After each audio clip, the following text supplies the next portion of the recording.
Well, welcome to another episode of the Business's Mission Podcast. I'm here with my new old friend or old new friend. I'm not sure. I feel like I've known you forever. This is Harry Jones. Harry, welcome to the show. Thank you, Mike. Great to be with you. And Harry's going to tell us his story, so I'm not going to steal his thunder, but I am going to tell you guys as you start getting to know Harry a little bit, uh, what he told me when I was working on the show notes. And I said, okay, Harry, what do you want people to know about you? And this is not an exact quote, but he basically said that I'm a broken, fallen. I think he used the term worst person, and God is using me. So something of that effect. And I thought, well, that should be true for all of us, and that's what grace is. So that's going to be a good story. So Harry, I know there's a lot of things you could tell us. Give us a little bit of your personal background, your business background, and I know we want to get fairly quickly into your journey, how God got a hold of you, and how He led you to really integrate your faith into your business and where you are now. And guys, I'm going to go ahead and give a spoiler alert. Harry's got a book that came out just about 3 months ago, I think. We're going to talk about that at the end. Succession planning for impact.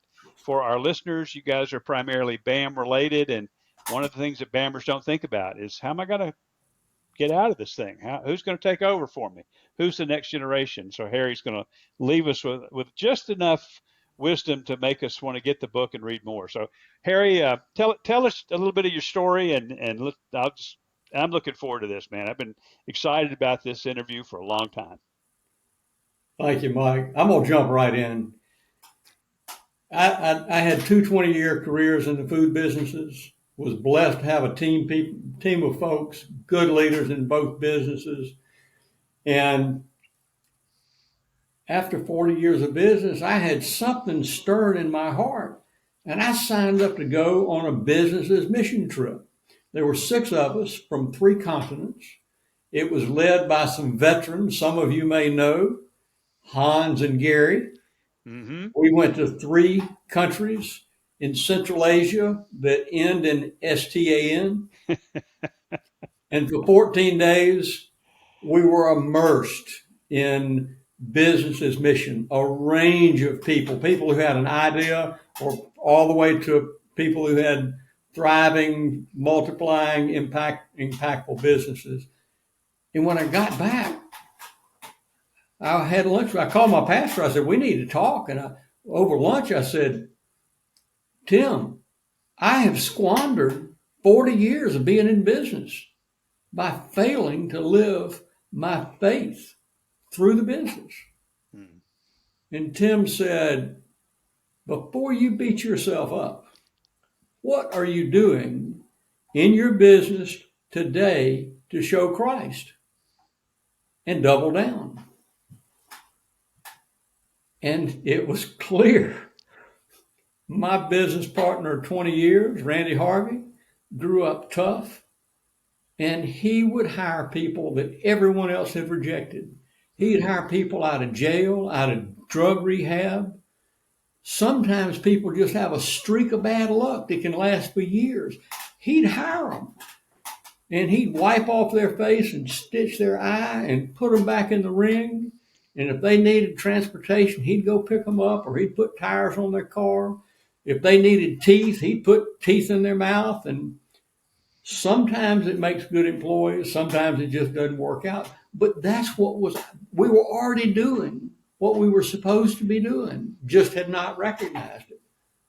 That gave us a reason to get up in the morning and go. It That's gave us awesome. purpose for growing our business and for making a profit so that we could have a sustainable business. I love what you're saying. I think a lot about, well, two things as you're talking, Harry. One that just jumps out of me is I would be willing to bet many of the people that God is going to providentially lead to listen to this podcast are going to be exactly where you were. They love the Lord. They want Him to be honored in their business. They've never thought about it, never thought a lot about it.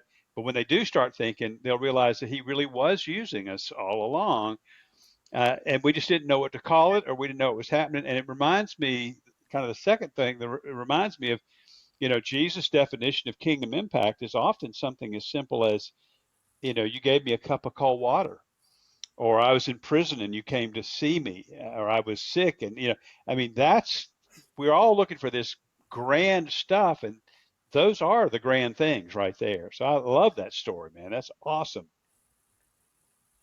We understood our purpose and we started working to hire more people that needed a second chance or a third or fourth chance. Hmm. And then I started becoming involved with other businesses. I had been stuck. Other people were stuck.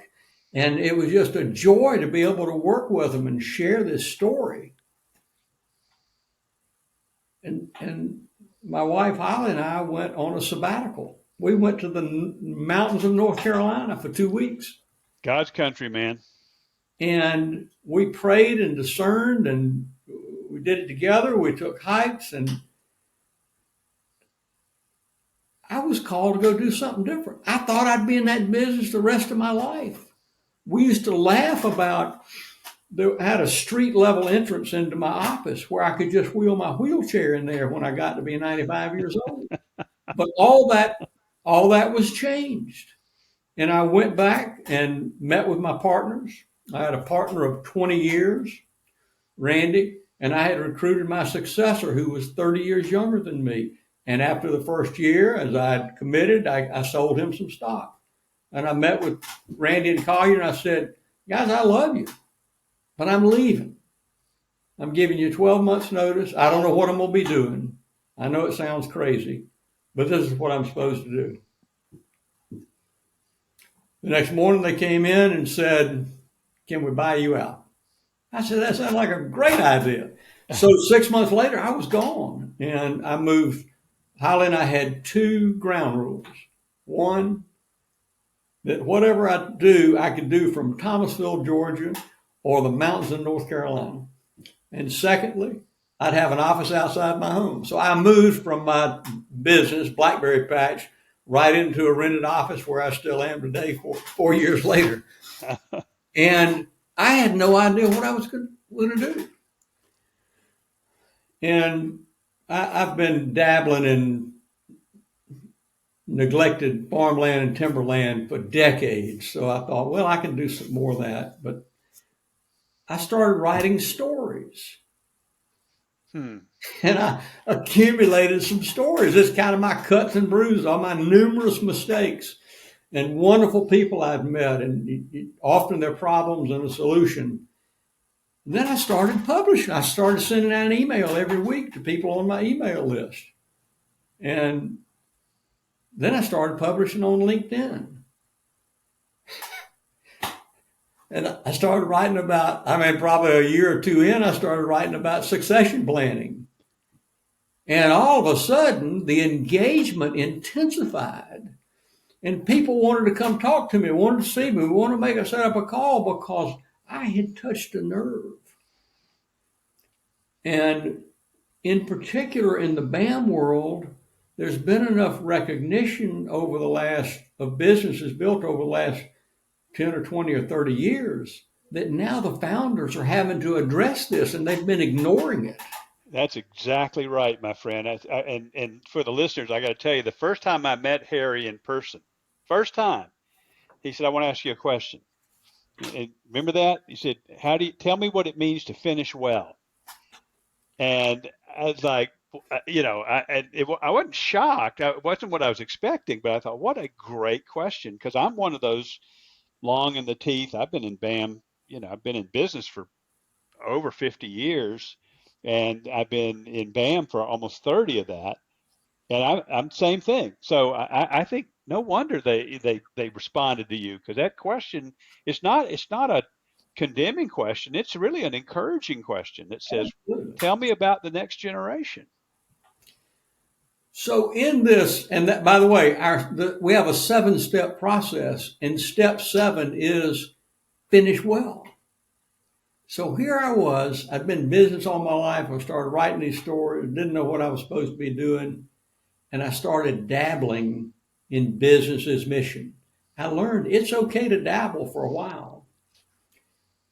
I dabbled with 4 different organizations. And in less than a year, it was very clear there was one organization where I needed to be devoting my BAM time. They were Christ-centered. They operate with excellence, and they take fallen, broken people like me and find a place for them to thrive. See, God does not want to waste anything, and so He'll use our liabilities as well as our assets. He'll use our mistakes as well as anything we might have accomplished, all like compost and for healthy soil. Yes, that's right. So I've been involved now for 3 years as an investor and mentor. Today, I mentor 4 businesses globally that are in the BAM world, 2 in Vietnam and 2 in Mongolia, which means a monthly Zoom call and an annual visit. And I also recently started in May. I started a they call it a mastermind group. Well, the mastermind are the eight business owners who are in the group, and they help one another. It has been so rewarding to see how these 8 entrepreneurs who are of various degrees of living their faith in their business, which is a rich combination to have that diversity. To see them engage in one another, and then they can have a one-on-one if they want it between our monthly meetings, and the breakthroughs that have taken place. We had our sixth meeting today, and all of the members in the group said they want to continue it beyond month 7. All it was originally was 7 months. All of them said there's great value, and we'll probably put a little more structure in it. And Mike, that's something that I mentioned to you a few weeks ago. I think you'd be really good at it. It's so valuable to have people to come together, for entrepreneurs to come together, have a safe place where they can talk in confidence, and where they can have people engage with them in a sincere way, where they're asking the entrepreneurs questions to help them clear the fog. Yeah. And now we're moving to where each of us will make commitments. So it's been a rich experience, and we have a second group developing right now. That's awesome. And this is not you teaching them for 7 months. This is them really ministering to each other and learning from each other. You may be guiding the process, but this is bigger than just, listen to Harry for 2 hours every month. Oh yeah, it's rich. I just ask a few questions to prompt them. Then a few weeks ago, I published this book, Succession Planning for Impact, that was developed through these stories that I wrote and the people that I met. And the basis of it is a 7-step process for people to, and the 7 steps are, first step is confronting your fears about succession planning. That often keeps people in the mud where they can't move. Deal with the issues, the fears that they have. But the second step is establish your succession planning team, which you need an outside voice. You need people that maybe somebody who's been down this road before. So establish 2 or 3 people to help you walk through this process. The third is to define the impact of your business. What makes your business worth continuing another generation? What a great question. And the step 4 is define your niche, because a business must make a profit so it can bless the community and advance Christ's kingdom. I've dealt with some social enterprises that are not sustainable. Yeah. So, and then step 5 is building the leaders among your team from which you choose your successor or successors. Often it takes 2 people to replace a founder. Step 6. We'll come back. I'm going to ask you a question about that in a minute, so keep going. So step 6 is pass the baton. Step 7, as I mentioned earlier, is finish well. And in the book, there are a series of questions at the end of each chapter, each of the 7 chapters with a step, for your team to help lead a conversation on each of those 7 steps. It probably take you a year if you do it well to go through those conversations. So it all starts with conversations, and often that's the stumbling block when the founder does not want to have the conversation. Well, and that's the first step, right? Is confront your fears. Why don't you want to have that conversation? Because you're afraid. Yeah. So I'm thinking I want to ask you about each step, but I'm not going to. We'd be here forever, and this is supposed to be a drive time podcast. But two questions in particular stand out. One was you talking about the impact of your business, right? And that's got to be a scary question. The idea that a lot of I mean I think all business to be successful has an impact. If it didn't have an impact, it wouldn't be successful. But most people, my experience is that they don't really know it. They don't really think about the community, spiritual, environmental, all the various impacts a company can have, job creation. In your case, employing folks that a lot of people consider to be unemployable. So talk about that one just a little bit, and then we'll come back and I want to dig into question number 5. I think is the one I wanted to dig into. I think I stopped you on, but Impact of your business. I think Faith Driven Entrepreneur says every business has an impact. What's yours? A way we ask the question in the conversations is, so let's go ahead and close your business down in 90 days. Why would that be bad? Who would be affected? hmm What are the consequences with your employees, with your customers, with your community, with your vendors, with your family? What about your grandchildren? How's it going to affect your grandchildren? You go ahead and close this business. You'll realize that your business has an immense impact. And if you recognize the real valuable impact, like for us, it was that we were hiring people that nobody else would hire. hmm You can concentrate your resources to grow that impact. I've heard Patrick Lencioni, for example, say, how's the world better because your company exists? I've used questions that have really raised some eyebrows. I said, well, if your company goes away tomorrow, will anyone notice? If they do notice, will they care? If they do care, what will they say? And it's just same thing you were just asking, just understanding the life. So a little bit of the It's a Wonderful Life George Bailey thing. You have no idea how much impact your life, your business has if you don't stop, think about it. And really, I think ask the Lord to show you. That's great. You're not, people say, well, I don't want to do that because I will get proud. I don't think we have to worry about that. The Lord is a master at taking care of our pride.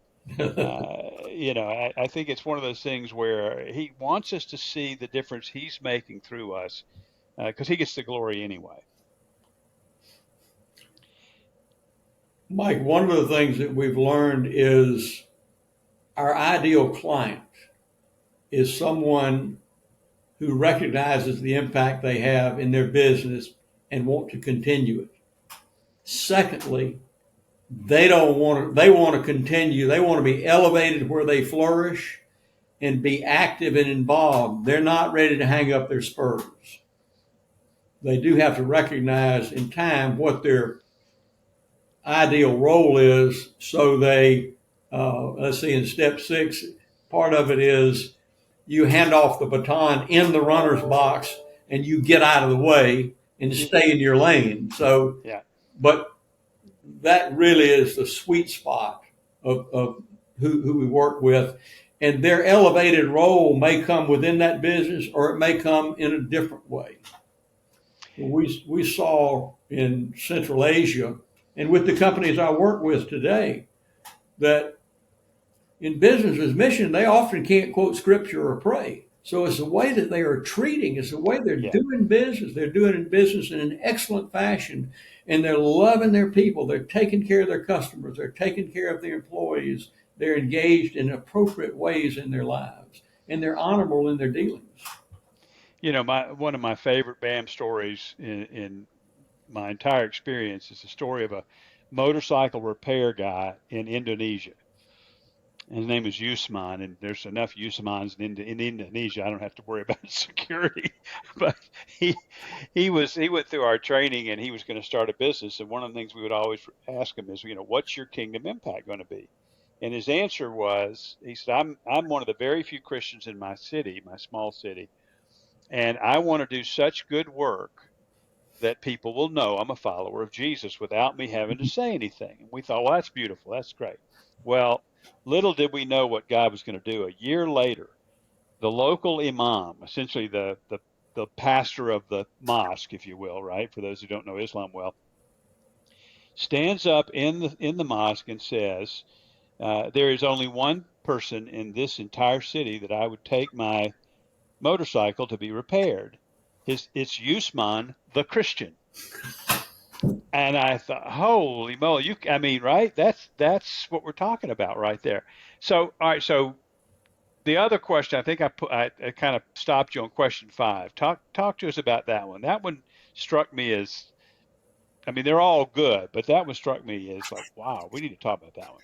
Developing leaders among your team from which to choose your successor. Yeah. It's hard, and a process that we use, this is not the only process, but a number of the businesses that I work with are using a system called EOS, Entrepreneurial Operating System. And a significant part of that process is establishing your core values, which your core values come from your best employees. Mm-hmm. So getting the right people on your team means establishing your core values and then comparing all of your employees against those core values. Some core values are coachable, some are not. You either bring them with you or you don't have some of them, right? Yeah. And sometimes it's because we don't have a person in the right spot. So, but they fit your culture or the right people on the bus, and then getting them in the right spot and recognizing what the knowledge and skills that they need in order to be part of a high performance culture. We call it the cash system. I wrote about it this morning. Knowledge, attitude, skills, and habits. You hire for attitude and habits. It's really hard to change attitude and habits. You can change the atmosphere, which can have some influence, but that's pretty ingrained. But knowledge and skills is what you can invest in people, especially where you have them in the right spot, so they can grow in value and you can pay them more in time. What struck me when you were bringing that up, and like I said, I'd love to go through each point. We won't, but I would love to. Um, the the the idea of building your leadership team is not new. That's not striking.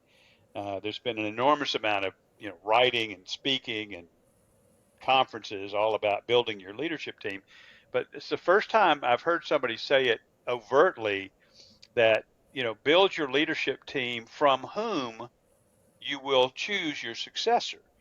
And it just struck me how many people, how many business leaders I've known over the years that have built a pretty good team around them, but they never, they didn't talk about it at least, but I don't think they were looking at their team as my successor is in this room. And they tend to go outside, which I think is a formula for failure.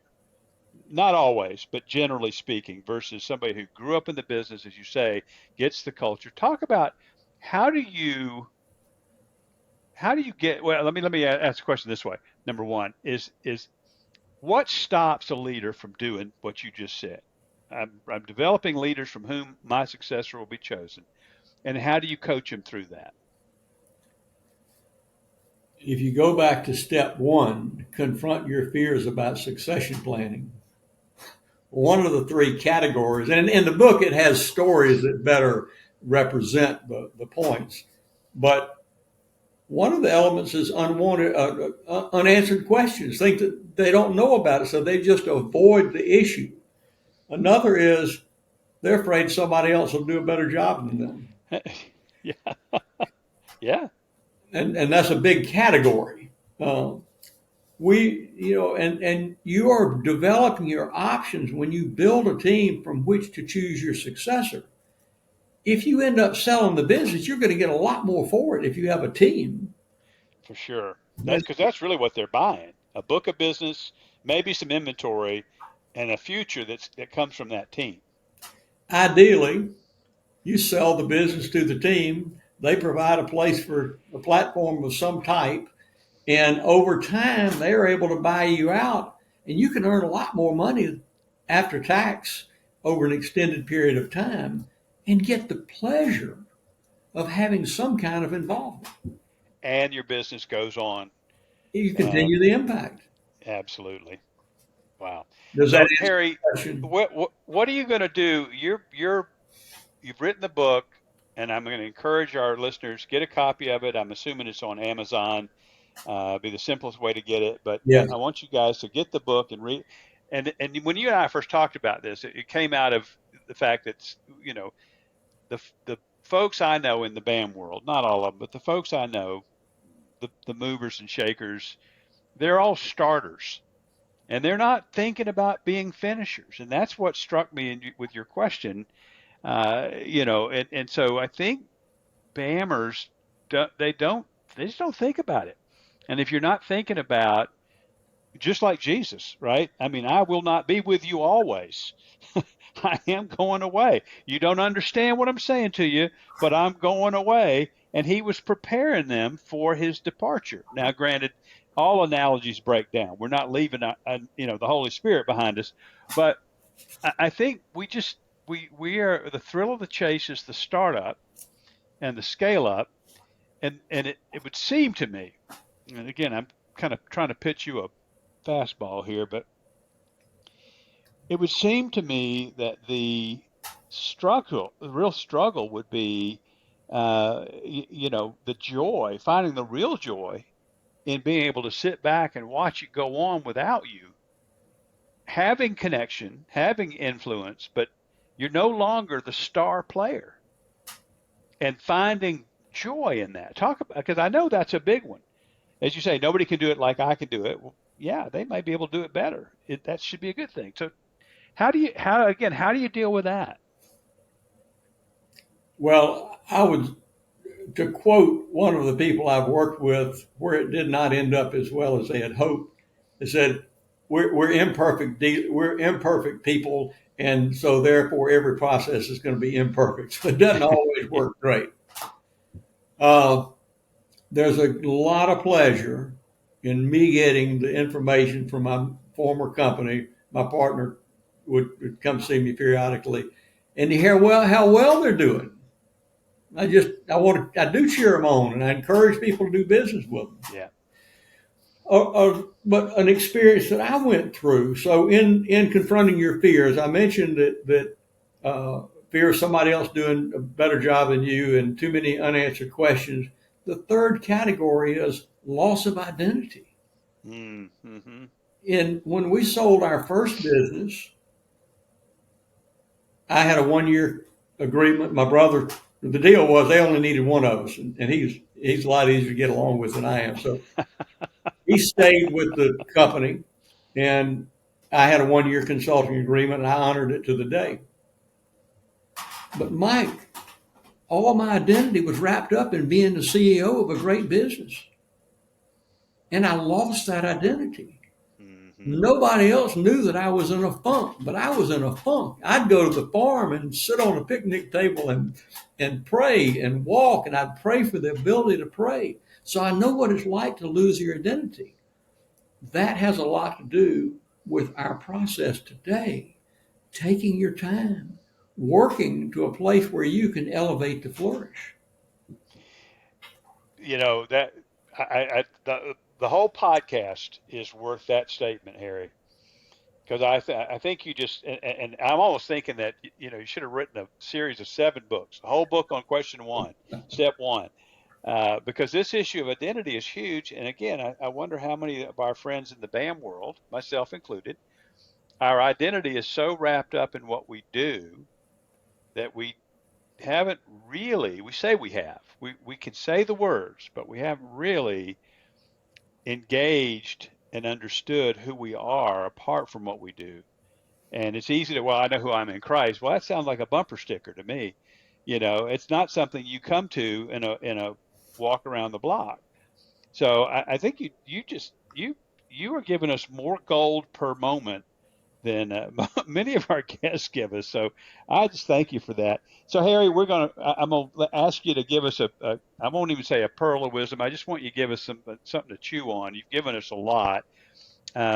Obviously, we're going to have more conversations. And so, those of you who don't know, Harry and I were supposed to do this podcast together in person. We were so rudely interrupted by Hurricane Helene. We were going to meet in Asheville, which a lot of people may know through the news has been devastated. The whole region has been devastated by this hurricane, including where I live. So we didn't get to do it in person. We will, and I'm gonna just warn you, Harry. Now, our next coffee class, you and me, if I pull my phone out and turn it on record, I want to capture some of what God's taught you. But as we're wrapping up today, just give our listeners, and it's a broad swath. It's in 50 different countries. Uh, they're all dealing with different things, but they come to this podcast to learn about BAM stories. You've shared some of yours. Give these guys, these men and women who are loving the Lord and learning to walk with Him in business, give them something to chew on. All right, I'm going to go to the Old Testament. Lamentations 3:22 through 24. The first part of this is very familiar about great is thy faithfulness. But we often miss verse 24, which is, the Lord is my portion, says my soul. Therefore, I will hope in him. That's talking about the future. That's what he has something in store for us. And often we have to wait for him. We got a great season ahead, but it doesn't necessarily come on our timetable or our terms. That is a fact, brother. Thank you for that. Given where I am right now, having gone through this hurricane, it's been one of those three verses have been on my mind almost every single morning when I wake up. And part of it is the hope factor. That it is not just that his love is never ceasing right now. His mercies, are fresh every morning right now. That's beautiful. But there is a future for us. There is a hope. And I love that you said that. So, Harry, thank you so much. Guys, this is Harry Jones. His book, Succession Planning for Impact, not just succession planning. It's not a text for some B school somewhere. This is about continuing your impact, making an impact, maybe even empowering others to have more impact than you ever had. But that doesn't matter. God gets the glory. Harry, thanks for the time. Thanks for being with us. Your contact information will be in the show notes. I already asked Harry if people want to contact you, can they? His email is in the show notes, and he said yes. And trust me, your time with Harry on the phone, on a Zoom, in person is rich. And I know you're broken and you're a wreck and you're one of the worst people I've ever known, Harry, and I love you. And listen, if somebody wants to get on, I have a private email list. If they want to get on the list, they go to the website, cultivatingimpact.biz, or just send me an email, put Mike Bayer in the subject line, and I'll be glad to add you to that list. Fantastic. Fantastic. All right, brother. Thank you so much, and God bless. You're doing. You're making an impact. Keep it up. Amen. Amen.